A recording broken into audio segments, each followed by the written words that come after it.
7 साल पहले भाई जी मेरी प्रॉब्लम ये है कि मैं अपने शरीर से शुरू से ही रोगी हूँ। पहले मेरी कमर में दर्द रहता था, बाद में मेरी टांगों में दर्द होने लगा।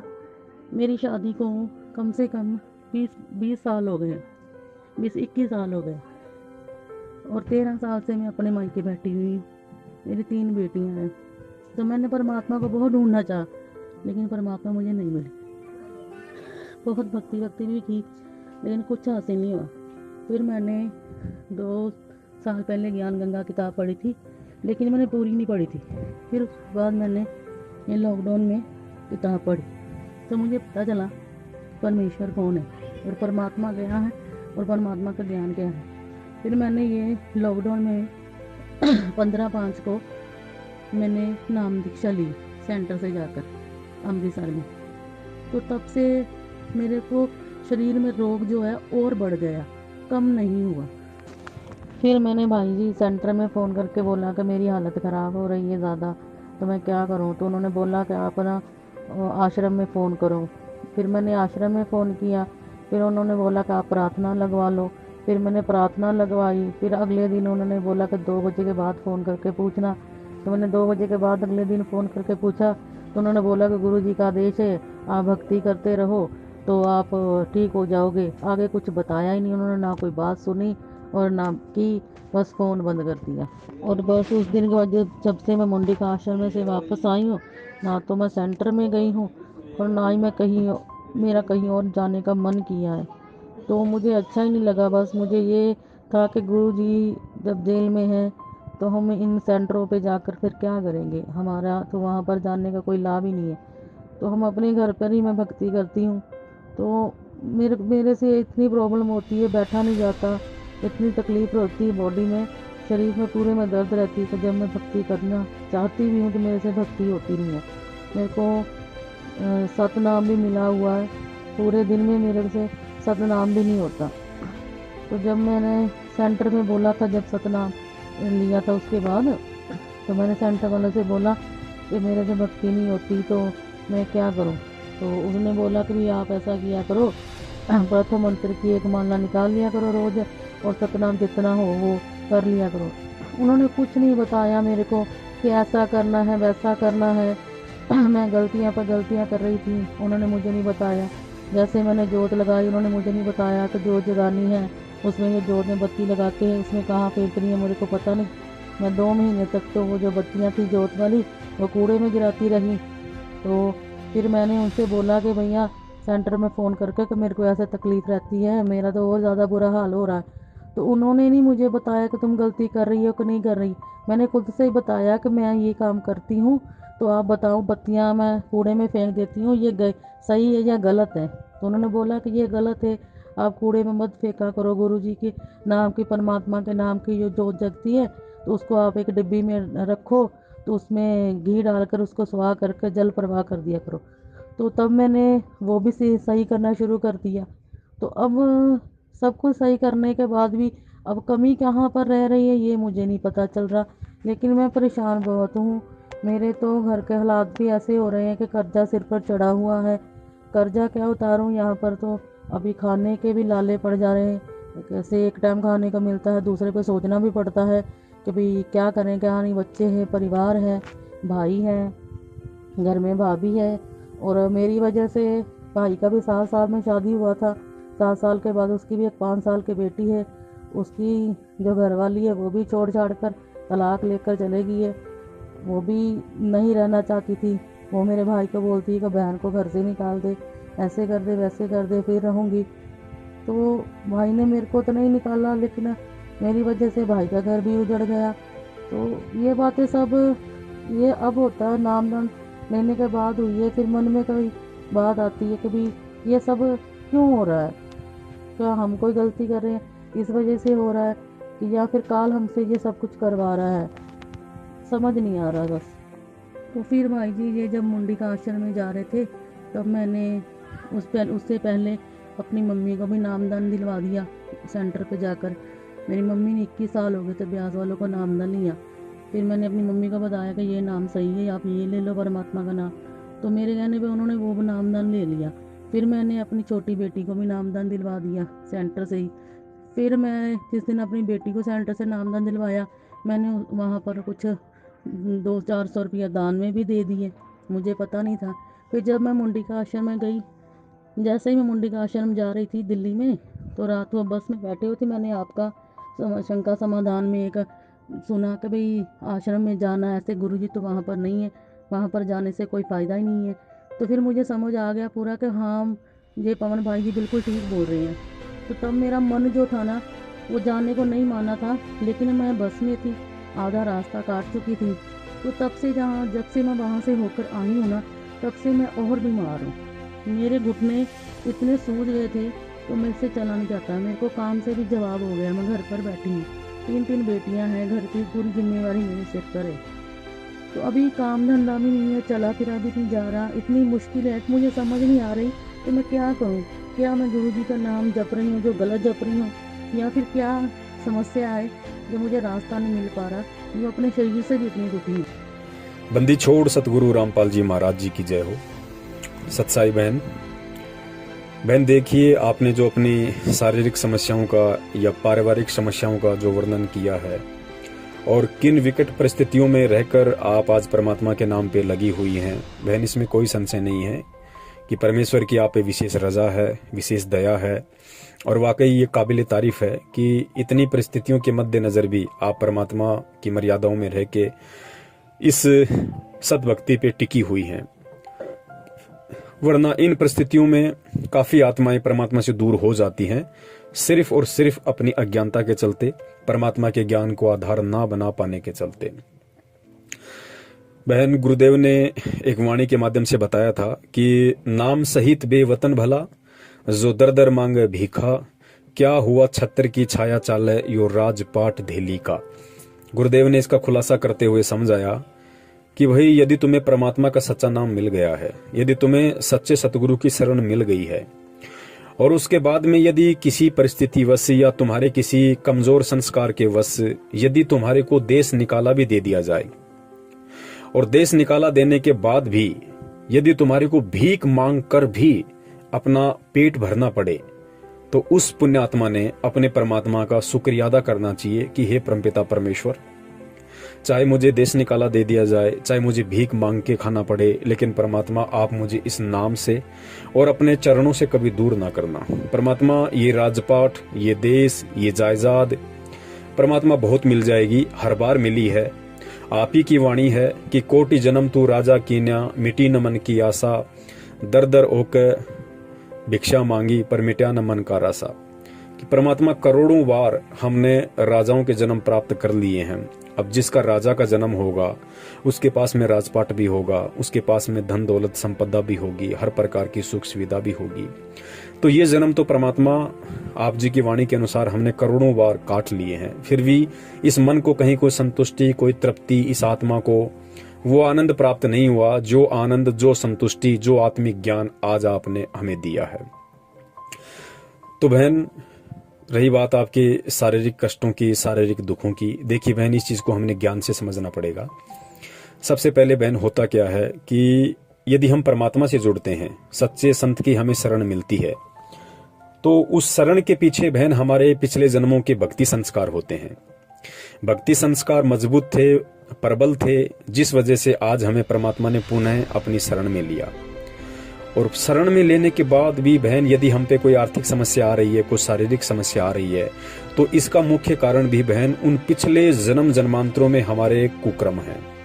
कुक्रम का मतलब हमने पता नहीं कितने कसाई के जन्म भोगे हैं। अब आप विचार कीजिए, एक व्यक्ति यदि कसाई का जन्म प्राप्त है और 20 साल की उम्र के बाद यदि वो जीव हत्या करना प्रारंभ करता है और 60 साल की उसकी उम्र है, तो सोचिए 40 साल में उसने कितने जीवों की हत्या की होगी। तो वो पाप कर्म हमारे सिर पे मंड दिया जाता है। तो बहन, जब हमें सच्चे सतगुरु की शरण प्राप्त हो जाती है, उसके बाद में काल भगवान भी विशेष रूप से एक्टिव हो जाता है। उसको ये चिंता बन जाती है कि ये आत्मा अब मेरी हद से बाहर जा रही है, निश्चय ये आत्मा इस लोक से निकलने की तैयारी कर रही है। तो बहन, काल भगवान क्या करता है कि काल भगवान के पास में हमारे जन्म जन्मांतरों के संचित कर्म बैलेंस रूप में रखे हुए हैं। संचित कर्म गुरुजी ने बताया कि जब हमें एक मानव जन्म मिलता है तो एक मानव जन्म हमारे को कुछ पुण्य और कुछ पाप, हमारे ही कुछ पुण्य और कुछ पाप, उनका बैलेंस बना के एक मानव जन्म हमारे को दे दिया जाता है। लेकिन बाकी हमारे जो पुण्य और पाप होते हैं उनको काल अपने पास में बैलेंस रूप में रख लेता है और वो हमारे संचित कर्म कहलाते हैं। और बहन, वो हमारे संचित कर्म इस काल के पास में इतने जमा हैं।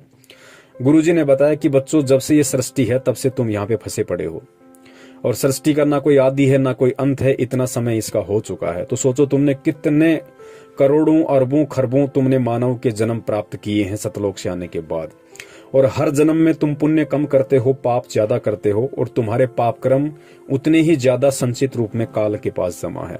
तो गुरुदेव ने बताया कि तुम्हारे जो संचित कर्म है उनका काल के पास में सुमेरु पर्वत के जितना ढेर लग रहा है। सुमेरु पर्वत परमात्मा ने बताया कि देवताओं का पर्वत है और उसकी ऊंचाई यहाँ के हिमालय पर्वत से कई गुना ज्यादा है। तो गुरुदेव ने बताया कि तुम्हारे संचित पाप कर्मों का सुमेरु पर्वत की तरह काल के पास ढेर लगा हुआ है, और काल उन संचित कर्मों का प्रयोग उस समय करता है जब ये जीव आत्मा परमात्मा की शरण में आ जाती है, किसी सच्चे संत या सतगुरु की शरण में आ जाती है, और काल को ये महसूस होने लग जाता है कि ये जीव आत्मा अब मेरी हद से बाहर निकलने की तैयारी में है, ये किसी ऐसे परम पुरुष परम शक्ति की शरण में आ चुकी है, अब ये यहाँ से निकलने की तैयारी में है।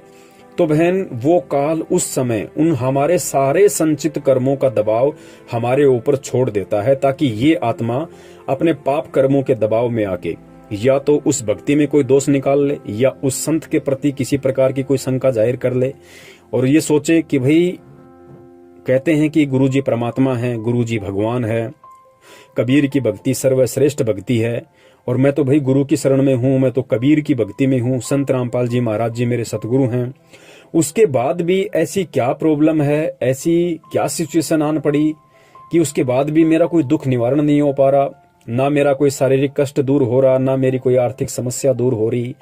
तो उन संचित पाप कर्मों के दबाव के चलते जीव आत्मा तरह तरह की भ्रांतियां, शंकाएं अपने मन में उत्पन्न करने लग जाती है। ये जीव के बस की बात नहीं है, ये उन पाप कर्मों का दबाव होता है, और वो शंकाएं पैदा होने लग जाती हैं उसके अंदर भगवान के प्रति, भक्ति के प्रति। और काल यही चाहता है कि किसी भी तरीके से साम दाम दंड भेद, वो कोई भी घटिया से घटिया नीति अपनाएगा इस आत्मा को सतगुरु से दूर करने के लिए। तो इस प्रकार उस जीव आत्मा के मन में तरह तरह के विक्षेप मन में सतगुरु या भक्ति के प्रति पैदा होने लग जाते हैं। साथ ही गुरुदेव ने बताया कि बच्चों, ये भी तुम्हारा सौभाग्य है कि तुम सतगुरु की शरण में हो, तुम मेरी शरण में हो, और मेरा विशेष आशीर्वाद तुम्हारे सिर पे है, वरना उन संचित पाप कर्मों के दबाव के चलते तुम कभी इस भक्ति को स्वीकार ही नहीं कर सकते, तुम कभी भी सही तरीके से मर्यादा में रह के भक्ति कर ही नहीं सकते, तुम इस भक्ति पे टिक ही नहीं सकते।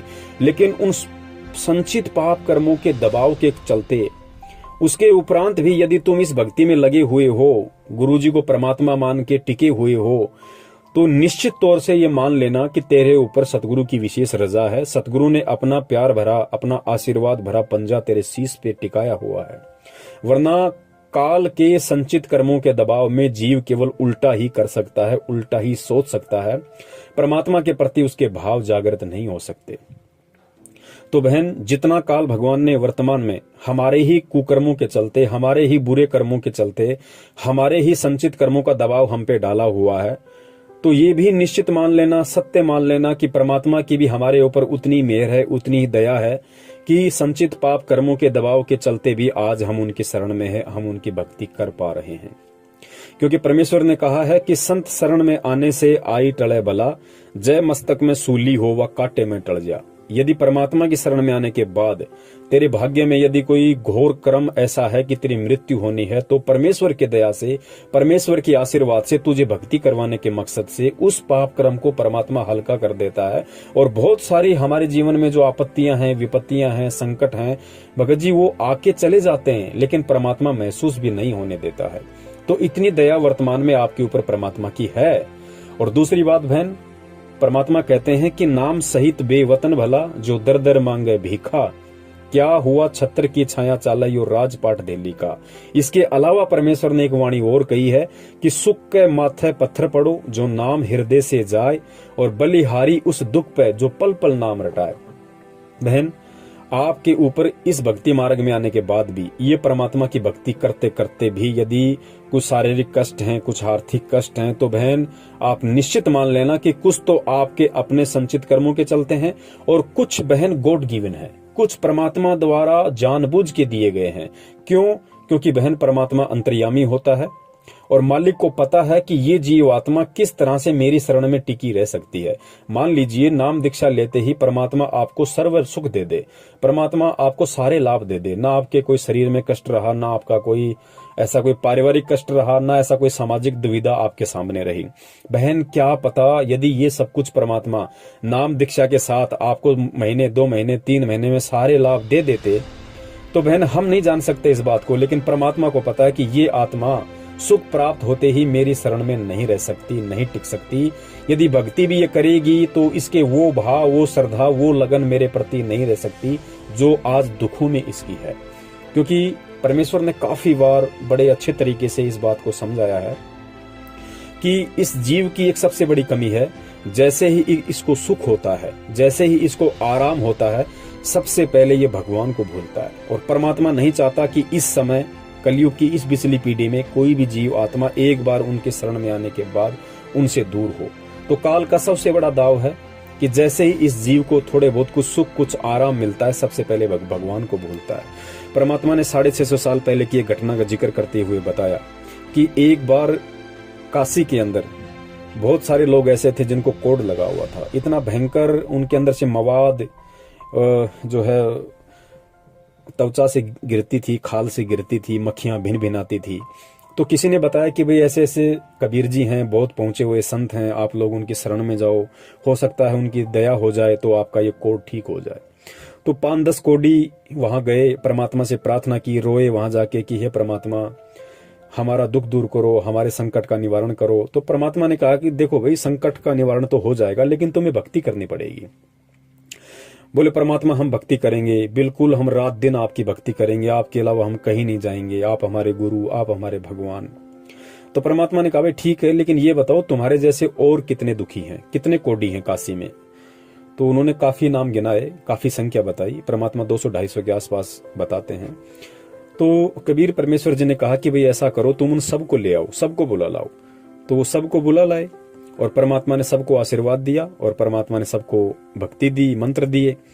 तो गुरुजी ने बताया कि 90% आराम तो परमात्मा के आशीर्वाद मात्र से ही, यानी परमात्मा का नाम दीक्षा लेते ही उनको आराम मिल गया। और बोला बच्चों भक्ति करो, थोड़ा थोड़ा जब तुम भक्ति करोगे तो परमात्मा भक्ति से तुम्हें आराम देगा। तो फिर बाद में गुरुजी ने बताया कि जैसे महीना 2 महीना बीता, उनका वो कोढ़ ठीक हुआ, शरीर को आराम हुआ, वैसे ही वो तो बिल्कुल नहा धो के, नए कपड़े पहन के, बिल्कुल बटेऊ बन के सत्संग में आने लगे। और कुछ भगत कहते भाई भगत जी थोड़ा ये सेवा में थोड़ा सहयोग करो। तो वो कहने लगे क्यों, तू नहीं कर सकता, इस सेवा के लिए हम हैं। तो गुरुजी ने बताया कि वो बिल्कुल बटेऊ बन गए फिर, क्योंकि उनको आराम हो गया। तो फिर गुरुजी ने बताया कि इस जीव की एक बुरी आदत है, जैसे ही इसको आराम हो जाता है सबसे पहले काल भगवान को बुला देता है। तो बहन परमात्मा वर्तमान में नहीं चाहता कि वो किसी भी आत्मा जो एक बार उनके शरण में आ जाए, उनसे नाम उपदेश ले ले, उसके बाद में वो जीव आत्मा परमात्मा से दूर हो। परमात्मा चाहता है कि किसी भी तरीके से मैं इस जीव आत्मा को अपनी शरण में रखूं, इसको भक्ति दूं, और धीरे धीरे जब इसको ज्ञान हो जाएगा तो ये अपने आप फिर भक्ति मार्ग पे चलने लग जाएगी। तो बहन कुछ जो दुख हैं, जो परेशानियां हैं, वो गॉड गिवन है, सतगुरुदेव जी की तरफ से हैं, वो आपके भले के लिए हैं, आपके फायदे के लिए हैं।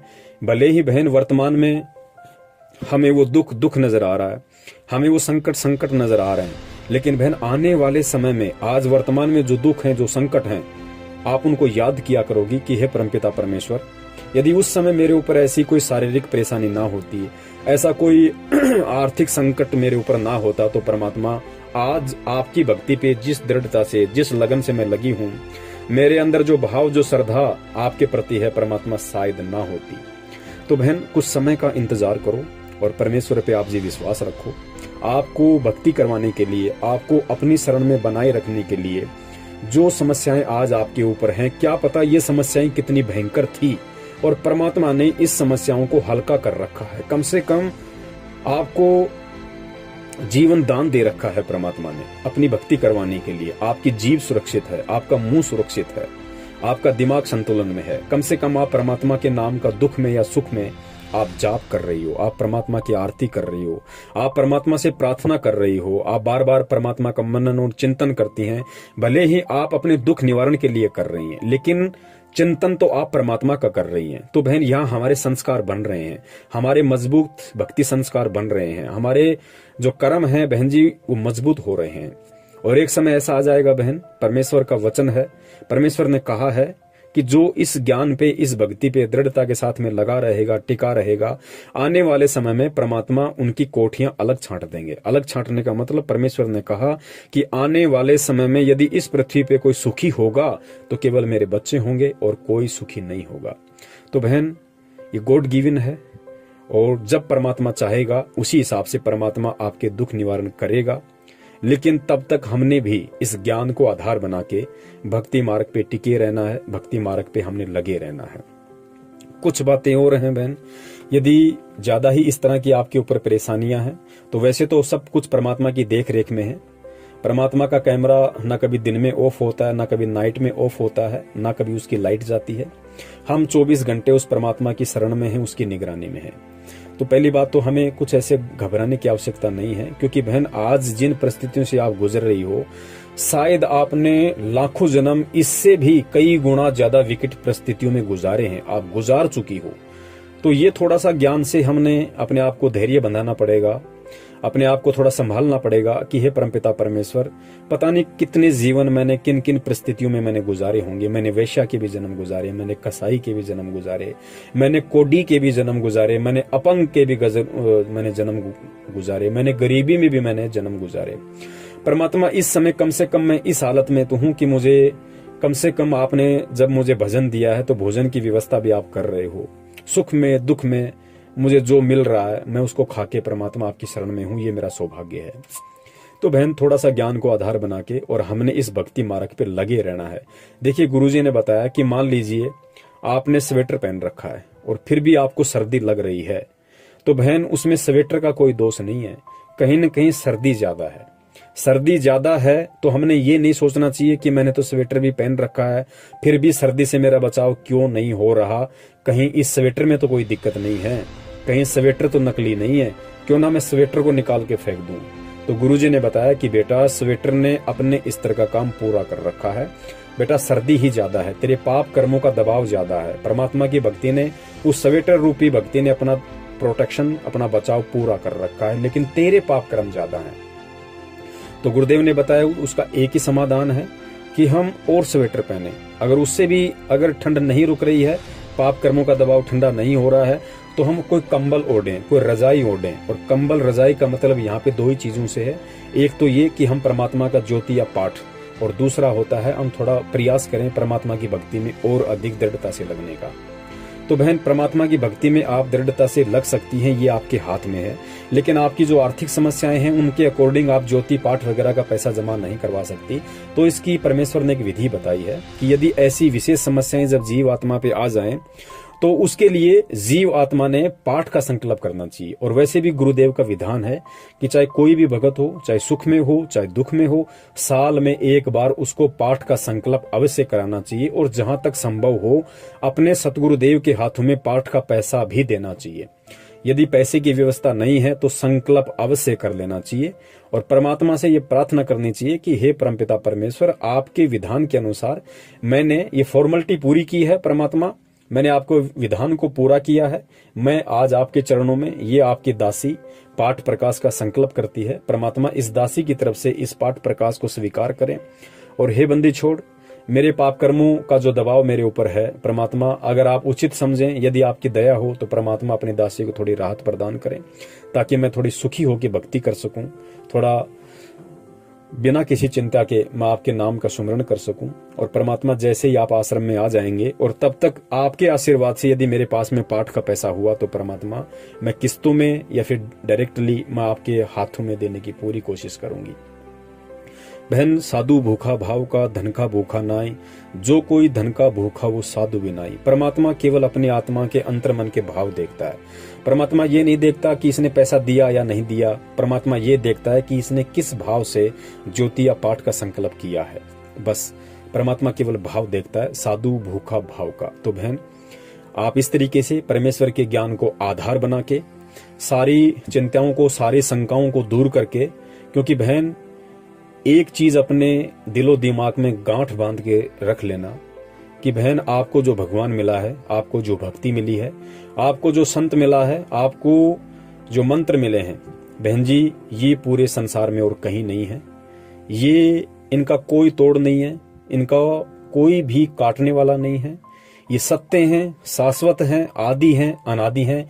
इनके अलावा ना दुनिया में कोई भक्ति है, ना मंत्र है, ना कोई शक्ति है, ना भगवान है, ना संत है।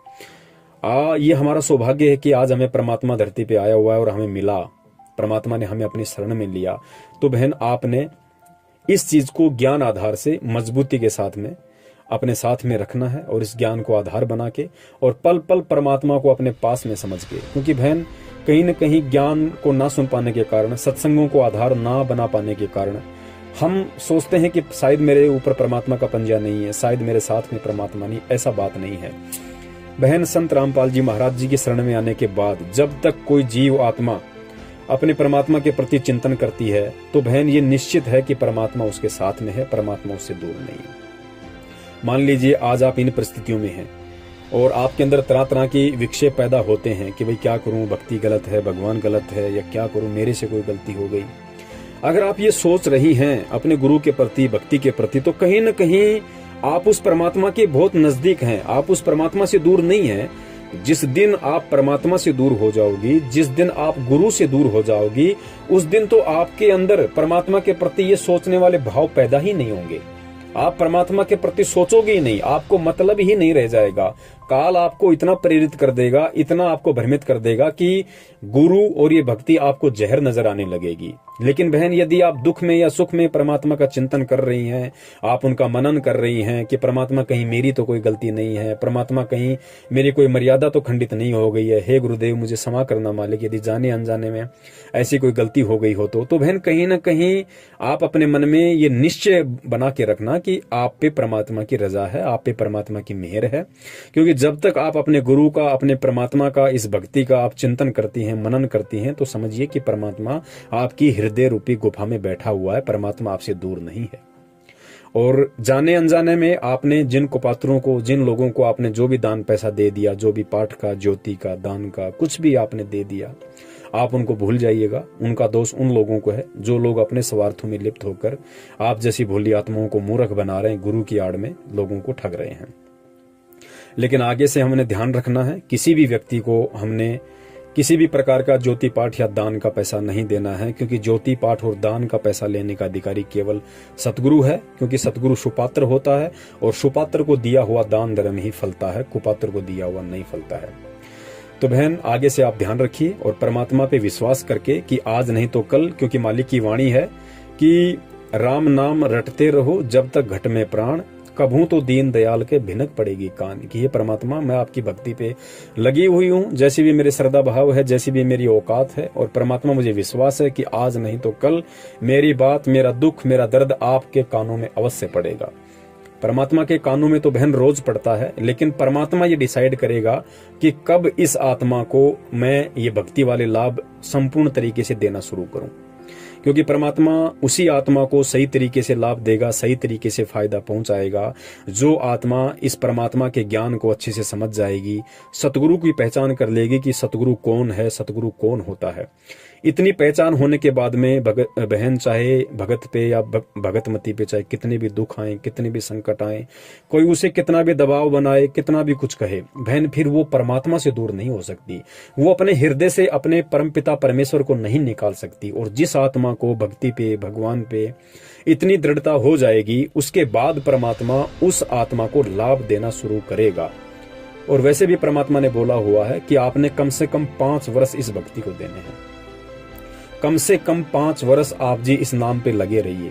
उसके बाद यदि परमात्मा आपको लाभ ना दे तो आप मुझे कहना। ये गुरुदेव ने एक सत्संग में बोला हुआ है। और इसका उदाहरण दिया परमात्मा ने कि जिस प्रकार हम कोई आम का पौधा लगाते हैं तो ऐसा नहीं है कि आम का पौधे का बीज डालते ही उसके आम लगने शुरू हो जाते हैं। गुरुजी ने बताया कि वो आम का पौधा 5 या 6 वर्ष में जाके उस लायक होगा कि वो पेड़ बनेगा। उससे पहले तो आपने उसकी देखभाल करनी पड़ती है, उसको खाद देना पड़ता है, उसकी सुरक्षा रखनी पड़ती है, उसको पानी देना पड़ता है, कोई जानवर उसके पत्तों को ना खा जाए उसके लिए बाउंड्री लगानी पड़ती है, तारबंदी करनी पड़ती है। तो इसी प्रकार बहन ये भक्ति है। आज हमने ये भक्ति रूपी आम का पौधा बीजा है, किसी को 2 महीना, किसी को 6 महीना, किसी को 1 साल हुई है। तो परमात्मा ने बताया कि बच्चों इस पेड़ को कम से कम 5 साल दो, भक्ति रूपी आम के पौधे को। फिर देखना 5 साल के बाद में परमात्मा वो ठाठ कर देगा कि दुनिया देखा करेगी। और गुरुदेव ने कहा कि उस आम के पेड़ से फिर खुद भी आम खाता है, रिश्तेदार भी ले जाते हैं, आड़ोसी पाड़ोसी भी खाते हैं, और फिर भी उसके ऊपर आम लगे रहते हैं। तो बहन हमने थोड़ा सा धैर्य रखना है। भक्ति पे कोई संघर्ष है तो हमने संघर्ष को भी हमने करना है। और हमने हर स्थिति में, हर परिस्थिति में हमने अपने अंदर ही दोष देखना है। हमने अपने आप को ही कोसना है कि परमात्मा कमी कहीं ना कहीं मेरी है, मेरे ही पाप कर्मों का दबाव है, मेरे ही ऐसे जन्म जन्मांतरों के कुकर्म है परमात्मा, जिनका दबाव आज मेरे ऊपर आपकी शरण में आने के बाद भी पड़ा हुआ है। और परमात्मा आपने तो प्रोटेक्शन पूरा कर रखा है। क्योंकि बहन गुरुदेव ने बताया कि भाई जब ही सतनाम हृदय धर्यो भयो पाप को नाश, और जैसे चिनगारी अग्नि की पड़े पुरानी घास। तो एक भगत ने दास से कहा कि भगत जी मैं बहुत दुखी हूं, मैं बहुत परेशान हूं और मुझे सतनाम भी मिल गया। और परमात्मा की वाणी तो कह रही है कि जैसे ही सतनाम हृदय धर्यो भयो पाप को नाश, कि जिस दिन आप सतनाम ले लेते हो उसी दिन परमात्मा आपके सारे पाप कर्मों का सत्यानाश कर देता है। तो भगत जी मुझे तो सतनाम लिए हुए 6 महीने हो गए, फिर मेरे पाप कर्मों का नाश क्यों नहीं हो रहा, मेरे ऊपर दुख क्यों आ रहे हैं। तो सतगुरुदेव जी के ज्ञान आधार से दास ने उसको समझाया कि भगत जी कहीं न कहीं हमारे अंदर ज्ञान की कमी है। परमात्मा की वाणी क्या कह रही है हमने उस चीज को समझना है। परमात्मा की वाणी कहती है कि जब ही सतनाम हृदय धर्यो, कि हे जीवात्मा जिस दिन तू उस परम पिता परमेश्वर से उसके सतनाम को अपने अंतःकरण में धारण कर लेती है, तू नाम ले लेती है, तो भयो पाप को नाश, उसी दिन से तुम्हारे पाप कर्मों का नाश होना शुरू हो जाता है। कैसे? जैसे चिनगारी अग्नि की परी पुराने घास। जिस प्रकार कोई घास का ढेर है और जैसे ही हम उसको माचिस लगाएंगे, तिल्ली लगाएंगे, तो वो उसको जलाना शुरू कर देती है, और कुछ ही दिनों में या कुछ ही समय में वो पूरे के पूरे घास के ढेर को जला के राख कर देती है। और जब हवा चलती है तो राख का भी पता नहीं चलता कहाँ चली गई, मतलब बिल्कुल मैदान क्लियर हो जाता है। तो दास ने कहा कि भाई गुरु जी के ज्ञान आधार से हमने इस चीज को समझना पड़ेगा। देखो सतनाम धारण करते ही सतनाम अपना काम शुरू कर देता है। जिस प्रकार माचिस की तिल्ली घास को लगाते ही वो उसको जलाना शुरू कर देती है, उनमें कोई कमी नहीं है, उन्होंने अपना काम शुरू कर दिया। सतनाम ने पाप कर्मों को जलाना शुरू कर दिया लेते ही। लेकिन भगत जी ये भी तो देखो कि मान लीजिए एक कहीं तो घास का ढेर 1 किलो है और किसी जगह घास का ढेर 5 टन है। तो भगत जी अगर आप 1 किलो घास के ढेर को, सूखे घास के ढेर को जो खाली 1 किलो है, यदि आप उसको अग्नि लगाओगे तो हो सकता है भगत जी उस 1 किलो के घास को वो 5 मिनट में सवा कर देगी। और यदि 5 टन घास कहीं रखा हुआ है और यदि उसको माचिस लगाओगे तो माचिस ने तो ठीक वैसा ही काम किया जैसे 1 किलो के घास के ऊपर किया। लेकिन भगत जी आप उस क्वांटिटी को देखो, कहाँ 1 किलो और कहाँ 5 टन। अगर 1 किलो को भस्म करने में 5 मिनट लग रही है तो 5 टन को भस्म करने में कितना समय लगेगा। तब उस भगत के समय में आया कि भाई हाँ बात बिल्कुल सही है भगत जी।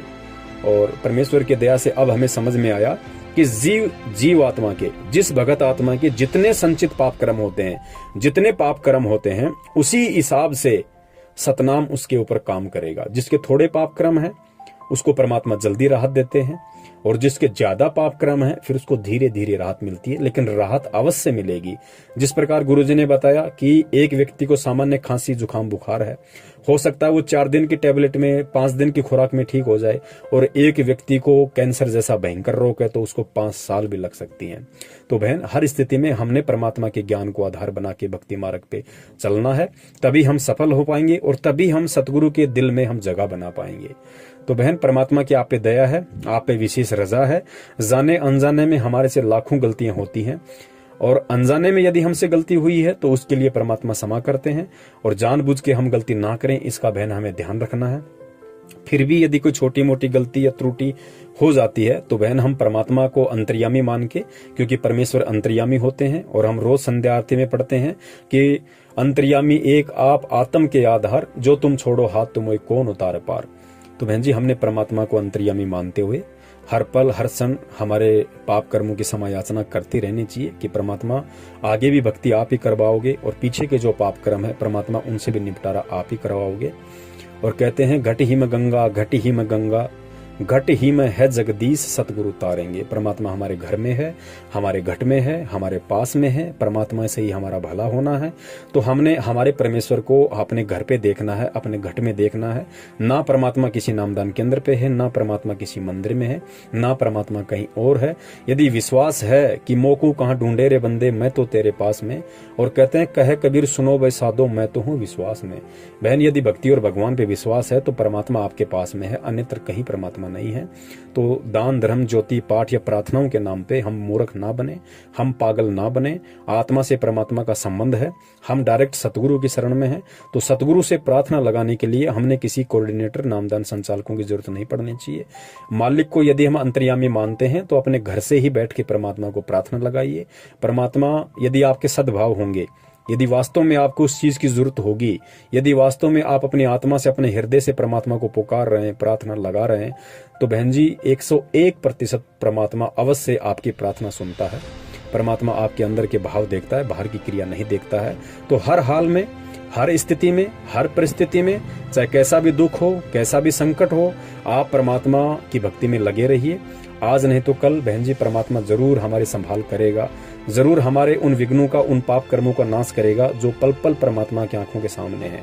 लेकिन परमात्मा का भी बहन विधान है, और उस विधान के अकॉर्डिंग ही परमात्मा चलता है।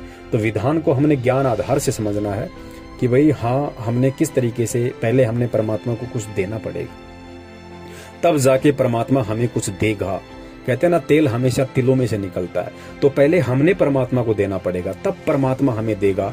अन्यथा बहन परमात्मा नहीं देगा, चाहे हम कितने ही प्यारे क्यों ना हो। परमात्मा ने महाभारत का एक छोटा सा किस्सा बताया कि जब पांडवों को वनवास मिला हुआ था, जो दुर्वासा ऋषि समेत कुछ साधुओं को दुर्योधन ने पांडवों को श्राप देने के लिए जंगल में भेज दिया। और दुर्वासा ऋषि ने उनसे जाके कहा कि भाई भूख लगी है और आप हमें हमारे भोजन की जो है व्यवस्था करो। और कुछ शर्तें रख दी कि आज ही आम का पौधा लगा हो, आज ही उसके आम लगा हो, वो हमें वो फल चाहिए खाने में, आज ही आपने चावल बोए हो, धान बोई है, आज ही उसकी कटाई करो और उस धान का हमें चावल खिलाओ, बना के खीर खिलाओ। कुछ ऐसी शर्तें उन्होंने रख दी। और शाम के टाइम पे वो गए। अब पांडवों का एक रूल था, गुरुजी ने बताया कि द्रौपदी को सूर्य भगवान की तरफ से एक ऐसा पात्र मिला हुआ था कि वो चाहे जब तक वो खाना नहीं खाए तब तक वो पूरी दुनिया को खाना खिला सकती थी। लेकिन दुर्वासा ऋषि के जाने से पहले पहले सभी पांडवों ने और द्रौपदी ने खाना खा लिया था। उसके बाद में जब दुर्वासा गया और इस तरह की डिमांड की, तो पांडवों ने ये सोच लिया कि भाई ये दुर्योधन का सिखाया हुआ आया है और ये हमें श्राप देने आया है। तो पांडवों ने द्रौपदी से प्रार्थना की कि द्रौपदी आज हमारी इज्जत आपके हाथ में है, वरना आज हमारे को दुर्वासा ऋषि श्राप देगा। तो द्रौपदी ने कहा कि भाई मैं भी मजबूर हूं, क्योंकि जब तक मैं खाना नहीं खाती तब तक तो मैं इन साधुओं को खिला सकती थी, लेकिन अब तो मैंने भी खाना खा लिया, अब ये पात्र किसी को खाना नहीं खिला सकता। तो उस समय उन्होंने, क्योंकि वो श्री कृष्ण जी के शिष्य थे, तो उन्होंने भगवान श्री कृष्ण जी का आह्वान किया। तो बहन परमात्मा कहते हैं ना कि भगवान कृष्ण कहाँ सुनेगा और कहाँ सुन लेगा।